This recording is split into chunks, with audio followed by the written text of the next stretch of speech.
Reverend Keith Daniel came to us as interim pastor with his wife Grace, lifting our gloomy spirits, followed shortly after by the arrival of the Reverend Walter Barker as minister of visitation with his wife Jean.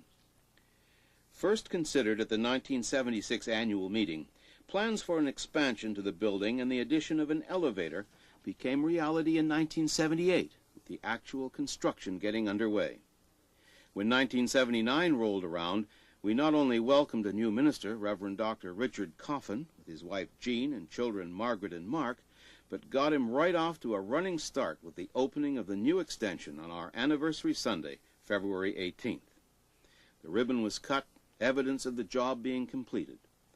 The congregation followed Amy Crowfoot to the reception through the open door, greeted by building chairman Ernest Clark and chairman of the deacons Ray Murrell.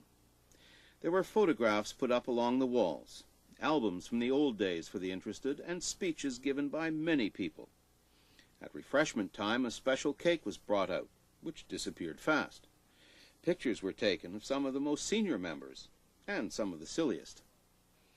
In the same year, Reverend Walter Barker celebrated his 25th anniversary of ordination. Let's stop and think for a moment about the Hostess Committee and their volunteers, which through all the years have supplied the congregation and visitors with refreshments and meals at receptions, Wednesday night dinners, and even more elaborate meals on special occasions. We also pay tribute to the loving and caring folks in Christian education who look after the children with endless patience. Once Sunday school kids themselves, they pass on what they received and learned. Especially at VBS, Vacation Bible School, the teachers touch the hearts and minds of young people and are often the turning point in a young life for the better, kinder way. In 1979, the plight of the boat people from Vietnam touched the world and us at Blythwood. It was an appeal for our kindness and the caring for others. Blythwood stretched out helping hands and took in 3 families.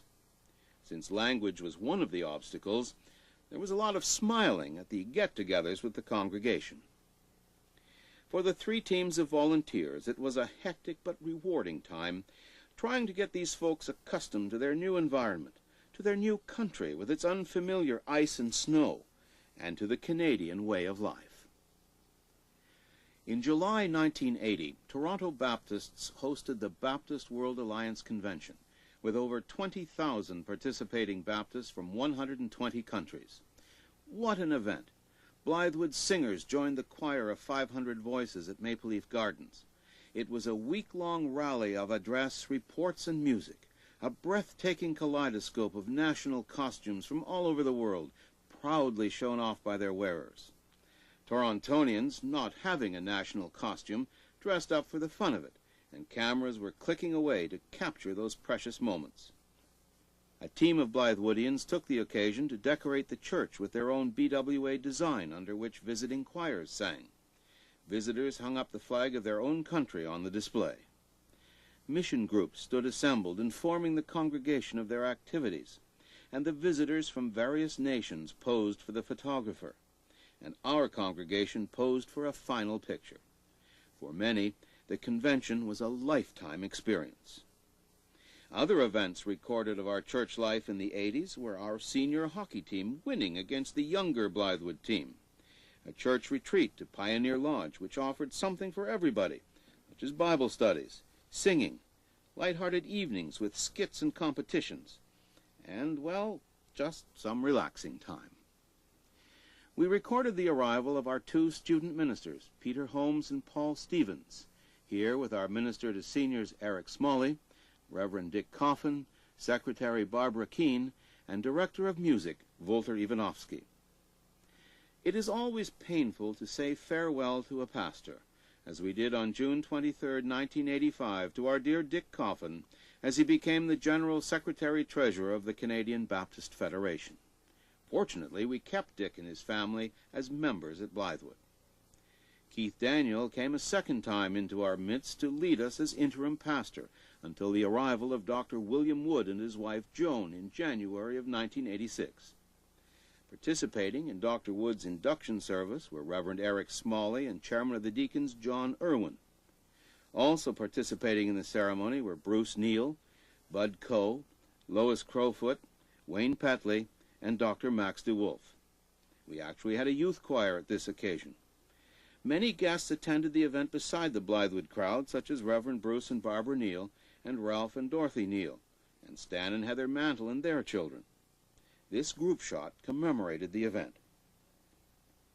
Reverend Wood started the challenging practice of the mystery box children's story.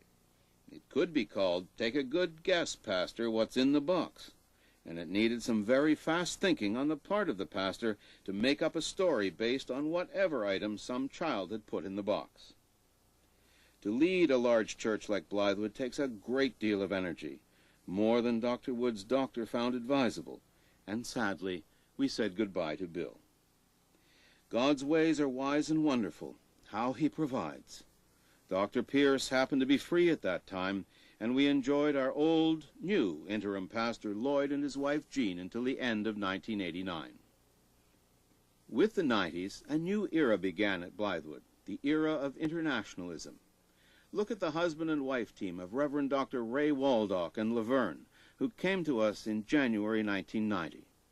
As missionaries, they brought us closer to countries where they had served and returned again, such as India, Zaire, and later Sri Lanka. They shared their first-hand experiences with us, and no more eyes resting in the choir, since Ray had a unique way of preaching without notes. In April 1990, there came a letter from a Taiwanese church, asking if we would share our building with them. They received a warm welcome. Beginning with 31 people on April 22, 1990, 2 years later they now count 120 members. God is blessing their ministry. The annual church picnic at Murray and Shirley Hurlbert's in June was the Waldocks' last official function, after which they left Blythwood. Ray and Laverne's next assignment sent them back to India. By strange coincidence, our new minister, Dr. Das Sidney, also had something to do with India, since that's where he was born. He came to us from Aylmer, Ontario, with his family, wife Angela, and his 3 children, Jonathan, Kathleen, and Miriam. We celebrated Dr. Sidney's induction in October of 1990, with Dr. John Gladstone as the featured speaker, and Messrs. Rice, Lingard, Coe, Pepper, and Wilton as participants. A large group of his Aylmer congregation, together with both sets of the Sidney's parents, arrived at the church to witness the induction and show their love and support. It was a complete surprise. 2 months later, we celebrated yet another induction service, the Reverend Jonathan Mills as associate minister, here with his wife Janice and their happy parents. Together with Dr. Frank Rice, who joined us in '87, a new ministerial team was in place. Das as our senior minister, Jonathan's work concentrating on the youth programs and Christian education, and Frank taking special care of our older congregation. Under pastoral interim Indra Veldhuis, Dorothy Buck, Letty Guido, and Erica Tim and their team, a new outreach was started in February '92, the Internationals. This is a growing group which reaches out especially to new Canadians, but offers a warm welcome to all people from inside and outside the church for social evenings of camaraderie. There is another group which we should mention, the choir. Music has always been an important part of our church throughout the past century. However, only 2 visual records exist from early Blythwood days. The first organist at Blythwood was Eleanor Winters. The second organist, Ted Fisher and family, is seen here in May 1960. He was followed by Peter McCoppin and Robert Stilwell. Under the leadership of John McKnight, the choir grew to a sizable organization. In 1974, Walter Ivanovsky came to Blythwood as director during Dr. Pierce's ministry. Lloyd loved music, and Walter had his hands full to keep up with the demand.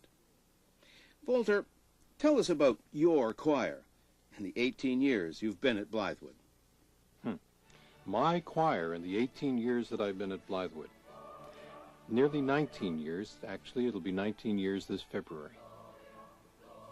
When I first came to Blythwood, we had a grand total of 14 people in the choir, including our 4 soloists.